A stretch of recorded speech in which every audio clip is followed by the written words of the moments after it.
ক্ষমতার পট পরিবর্তনের পর আওয়ামী লীগের ভবিষ্যৎ রাজনৈতিক অবস্থান ও কৌশল নিয়ে নতুন করে আলোচনা শুরু হয়েছে। রাজনৈতিক কর্মকাণ্ডে সীমাবদ্ধতা থাকার পরও দলটি কিভাবে মাঠ পর্যায়ে সক্রিয় হতে পারে তা নিয়ে দলীয় ও রাজনৈতিক অঙ্গনে নানা আলোচনা চলছে।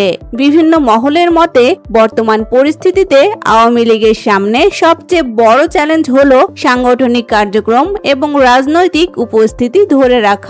দলটির ভেতরে ও বাইরে সম্ভাব্য কৌশল, সমীকরণ এবং ভবিষ্যৎ পরিকল্পনা নিয়ে নানা ধরনের বিশ্লেষণ দেখা যাচ্ছে। রাজনৈতিক পর্যবেক্ষকরাও বিষয়টিকে গুরুত্বের সঙ্গে পর্যবেক্ষণ করছেন।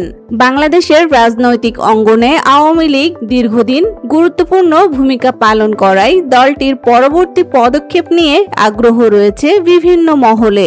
বর্তমানে আওয়ামী লীগের সম্ভাব্য রাজনৈতিক কৌশল এবং মাঠের রাজনীতিতে ফেরার বিভিন্ন আলোচনা রাজনৈতিক অঙ্গনের অন্যতম আলোচিত বিষয়ে পরিণত হয়েছে।